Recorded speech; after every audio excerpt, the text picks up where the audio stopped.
वो भगवान का सबसे बड़ा भक्त था। फिर भी उसने अपनी आत्मा शैतान को सौंप दी और अमर अंधकार का प्राणी बन गया। ड्रैकुला दुनिया का पहला वैम्पायर जिसने 3 खूबसूरत वैम्पायर दुल्हनों के साथ एक अंधकारमय साम्राज्य खड़ा किया। पर सैकड़ों साल बीतने के बावजूद वे कभी संतान को जन्म नहीं दे पाए। कोई भी गर्भस्थ बच्चा जिंदा नहीं रह सका। इस रहस्य को सुलझाने और अपने वंश को पुनर्जीवित करने के लिए ड्रैकुला ने गुप्त रूप से एक पागल वैज्ञानिक विक्टर को मदद दी। विक्टर ने कब्रिस्तान से 7 लाशें चुराकर उन्हें जोड़कर एक नया प्राणी बनाया जिसे बिजली के तूफान में जीवन मिला। विक्टर का प्रयोग सफल हुआ, लेकिन उसे खुशी मनाने का मौका नहीं मिला। गांव वाले जिनके पुरखों की कब्रें खोदी गई थीं, गुस्से में मशालें लेकर उसके किले पर चढ़ दौड़े। ड्रैकुला भी मौके पर पहुंच गया। उसने विक्टर को क्रीचर ले जाने से रोका और बताया कि उसका असली मकसद उस जीव का उपयोग अपने वंश को पुनर्जीवित करने के लिए करना है। विक्टर ने इसे अस्वीकार कर दिया। वह चाहता था कि उसका बनाया जीव स्वतंत्र हो, न कि बुराई का औजार। उसने तलवार उठाकर ड्रैकुला को चेतावनी दी, पर ड्रैकुला अमर था। उसने एक ही पल में विक्टर की जान ले ली। विक्टर की चीख सुनकर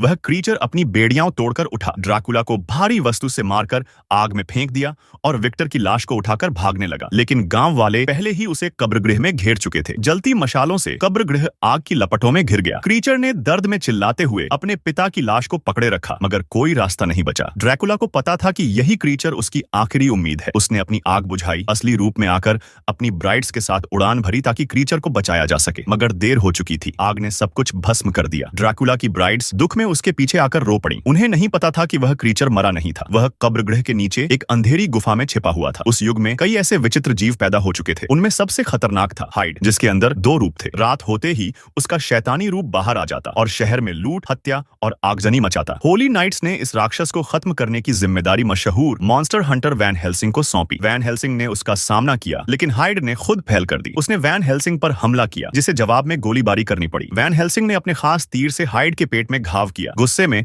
हाइड ने उसे एक भारी लोहे की घंटी से ढक दिया, लेकिन वैन हेल्सिंग ने फुर्ती दिखाते हुए ऊपर की छत पर जाकर हमला किया और उसकी एक भुजा काट दी। हाइड ने उसे पकड़कर छत से नीचे फेंक दिया, मगर वैन हेल्सिंग ने स्टील वायर की मदद से खुद को गिरने से बचा लिया। फिर हाइड ने वायर खींची और उसे ऊपर खींच लिया। तभी उसका संतुलन बिगड़ा और वह चर्च की छत से नीचे गिर गया। पवित्र रोशनी के संपर्क में आते ही उसका शैतानी रूप नष्ट हो गया और वह इंसानी रूप में गिरकर मर गया। राक्षस मारा गया, मगर वैन हेल्सिंग को चैन नहीं मिला। सालों पहले वह चर्च के बाहर बेसुध मिला था। उसकी याददाश्त चली गई थी। पादरी ने उसे भगवान का दूत समझकर बचाया और मॉन्स्टर हंटर बना दिया। सालों की तलाश के बाद भी उसे अपने अतीत का पता नहीं चला, जब तक कि कार्डिनल ने उसे एक स्क्रोल का टुकड़ा नहीं दिखाया जिस पर वही निशान था जो उसकी अंगूठी पर था। जांच में पता चला कि वह प्रतीक एक प्राचीन रोमन कुल का था, जिसने 400 साल पहले स्वर्ग का रास्ता ढूंढने की कोशिश की थी, पर वे ड्रैकुला के खिलाफ लड़ाई में खत्म हो गए। अब उस वंश की आखिरी उम्मीद थी एक भाई और बहन, एना प्रिंसेस और उसका भाई। कुछ समय पहले आना का भाई एक लैंगरेन वेयरवुल्फ से लड़ते हुए गिरकर गायब हो गया था। कार्डिनल ने वैन हेल्सिंग को एना की रक्षा का काम सौंपा। साथ ही यह भी कहा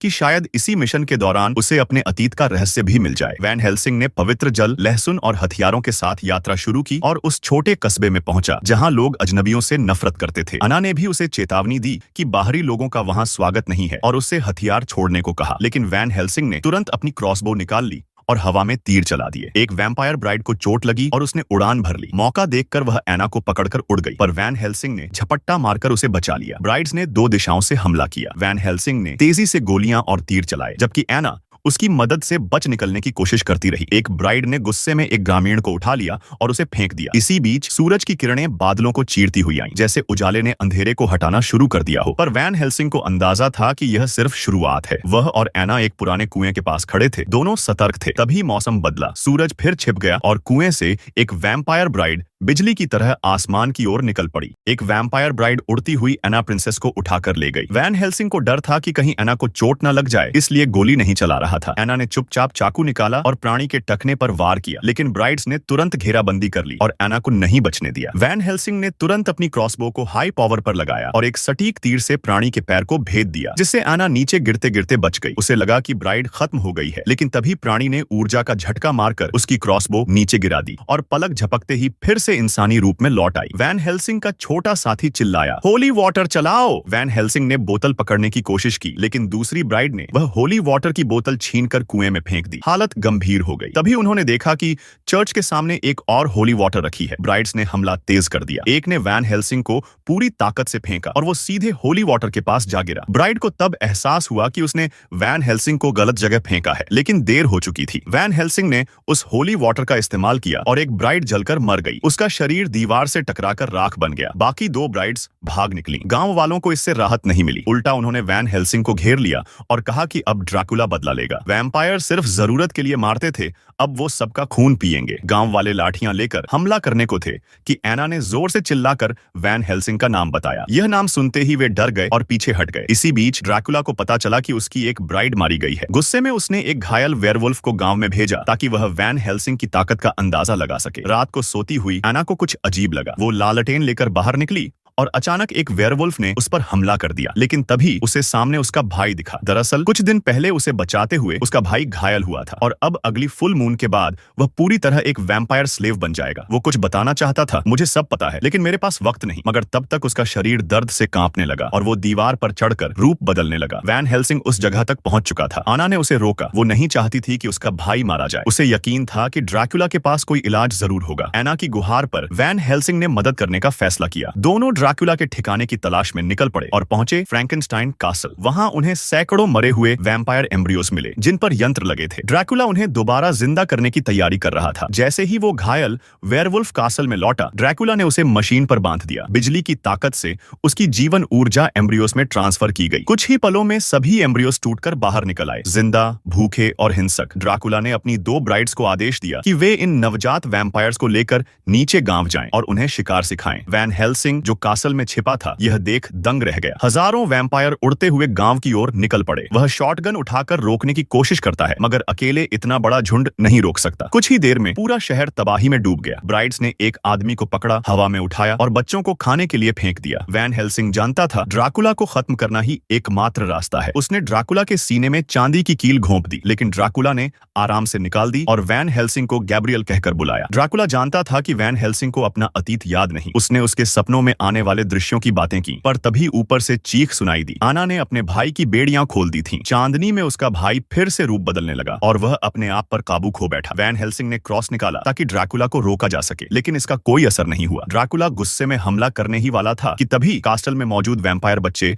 अचानक दर्द में चिल्लाने लगे। उनकी शक्ति खत्म होने लगी और वे एक एक कर फटने लगे। ब्राइड्स डरकर चिल्लाती हुई उड़ गईं। ड्रैकुला का ध्यान भटका और वैन हेल्सिंग ने उसी मौके पर अपनी तलवार से लिफ्ट की रस्सी काट दी। वैन हेल्सिंग ने खाई की ओर स्टील केबल फेंकी और ठीक वक्त पर एना को लेकर वहां से निकल गया। अब ड्रैकुला के पास अपने बच्चों को जिंदा करने का आखिरी रास्ता भी खत्म हो चुका था। गुस्से में उसने अपने वेयरवुल्फ को भेजा कि वैन हेल्सिंग को खत्म करे। नीचे बारिश तेज हो चुकी थी और एना व वैन हेल्सिंग इस बात पर बहस कर रहे थे कि ड्रैकुला को कैसे मारा जाए। बातों बातों में वे उसी जली हुई झोपड़ी तक पहुंच गए जहां सालों पहले फ्रैंकेनस्टाइन अपने पिता की लाश लेकर आग में कूद गया था। अचानक जमीन धंस गई और वे नीचे एक रहस्यमयी सुरंग में जा गिरे। वहां ढेरों इंसानी हड्डियां पड़ी थीं। वैन हेल्सिंग ने एना को सावधान किया, लेकिन तभी फ्रैंकेनस्टाइन मॉन्स्टर ने उसे दूर फेंक दिया। सालों से वो अंधेरे में छिपा था, क्योंकि इंसानों ने उसके डरावने चेहरे के कारण उसे कभी अपनाया नहीं। वैन हेल्सिंग को उसकी अच्छाई नजर आ गई और उसने उसे मारने से इनकार कर दिया, लेकिन मॉन्स्टर ने कहा अगर ड्रैकुला उसे ढूंढ लेता तो वो फिर हजारों वैम्पायर बच्चों को जिंदा कर देगा। एना को डर था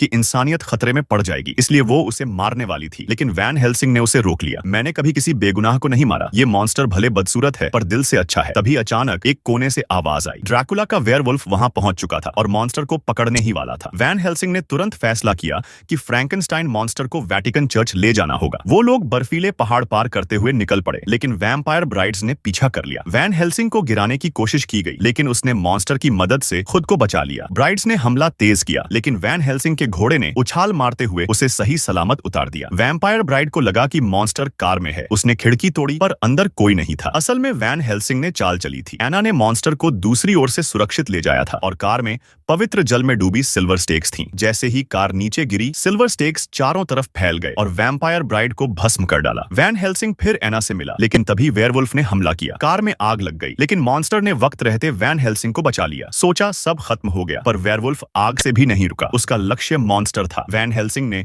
सबको कूदने को कहा और आखिरी पल पर गोली चलाई। इससे एना के भाई को मुक्ति मिल गई, लेकिन वैन हेल्सिंग अब खुद वुल्फ वायरस से संक्रमित हो चुका था। एना सदमे में थी और पीछे हट गई। तभी दूसरी वैम्पायर ब्राइड ने उस पर हमला कर दिया और उसे बंधक बना लिया। ड्रैकुला ने संदेश भेजा, मॉन्स्टर के बदले एना की जिंदगी। वैन हेल्सिंग ने झूठी हामी भरी और अगली रात एक खुले समारोह में अदला बदली की बात की ताकि ड्रैकुला अचानक हमला न करे। उसने मॉन्स्टर को एक कब्रिस्तान में छिपा दिया और उस पर नींद की सुई चला दी, लेकिन उनके जाते ही एक सफेद हाथगवान से बाहर निकला। समारोह में पहुंचे वैन हेल्सिंग ने देखा कि ड्रैकुला ने एना को अपने वश में ले लिया है। वो उसे अपनी नई दुल्हन बनाने ही वाला था कि वैन हेल्सिंग के साथी ने उसे जलती मशाल से जला दिया। वैन हेल्सिंग ने मौका देखकर एना को होश में लाया। उसे लगा था कि सबके सामने ड्रैकुला कुछ नहीं करेगा, लेकिन तभी उसने मॉन्स्टर को पकड़ लिया और पता चला कि वहां के सारे मेहमान खुद भी वैम्पायर थे। वैन हेल्सिंग और एना खिड़की तोड़कर भागे और भागते वक्त एक फ्लैश बॉम्ब छोड़ दी, जिससे ड्रैकुला के सैनिक खत्म हो गए। अब मॉन्स्टर को बचाने के लिए उन्हें ड्रैकुला का गढ़ ढूंढना था। उन्होंने पुराने दस्तावेज खंगाले और सच्चाई सामने आई। ड्रैकुला एना के पूर्वज का बड़ा बेटा था, जो एक बार एक नाइट द्वारा मारा गया था और फिर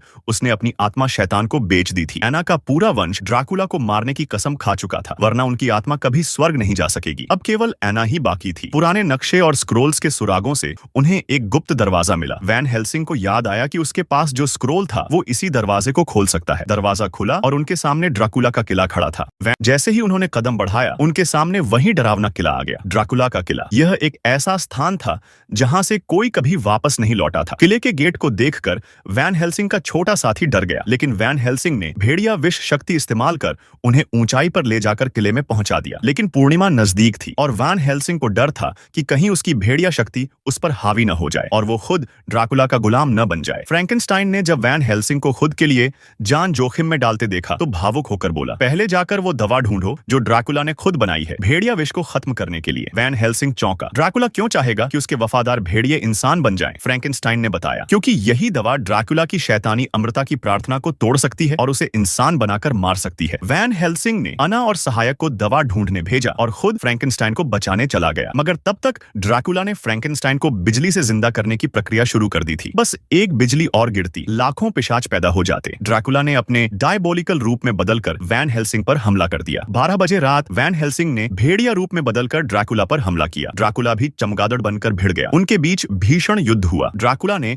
वैन हेल्सिंग को कई घाव दिए, लेकिन उसकी हीलिंग पावर जबरदस्त थी। ड्रैकुला ने भागने की कोशिश की, मगर वैन हेल्सिंग ने उसे फिर घसीटकर नीचे गिरा लिया। एना और सहायक ने सल्फ्यूरिक एसिड में छिपी दवा ढूंढ ली, लेकिन तभी ड्रैकुला की दुल्हन उन पर टूट पड़ी। एना ने उसका चेहरा जला दिया और सहायक को दवा लेकर वैन हेल्सिंग के पास भेज दिया। एना फंस गई। कमरे की रोशनी बंद कर दी गई थी और वैम्पायर दुल्हन उसकी जान लेने ही वाली थी कि छत से फ्रैंकेनस्टाइन आ गया और उसे दूर फेंक दिया। सहायक रास्ते में था। बिजली ने रास्ता काट दिया। एना ने रस्सी से छलांग लगाई, लेकिन वैम्पायर दुल्हन ने हमला कर उसे गिरा दिया। हालांकि वो पुल से लटक गई और बच गई। छोटे सहायक ने चांदी का बाण वैम्पायर दुल्हन के दिल में मार दिया। वो दर्द में चिल्लाकर राख बन गई। अब ड्रैकुला अकेला था। भागने की कोशिश की, लेकिन वैन हेल्सिंग पीछा करता रहा। डर के मारे ड्रैकुला ने वैन हेल्सिंग को उसकी सच्चाई बताई। तू भगवान का भेजा हुआ दूत है। मैं और तू पहले साथी थे। ड्रैकुला ने बताया कि उसकी पत्नी की मौत के बाद उसने शैतान से सौदा किया और अमर बन गया। वैन हेल्सिंग की याददाश्त मिटा दी गई थी ताकि वो उसे मार सके। ड्रैकुला ने कहा, हम दोनों भगवान से बदला लें, लेकिन वैन हेल्सिंग ने इनकार कर दिया और पूर्णिमा की शक्ति लेकर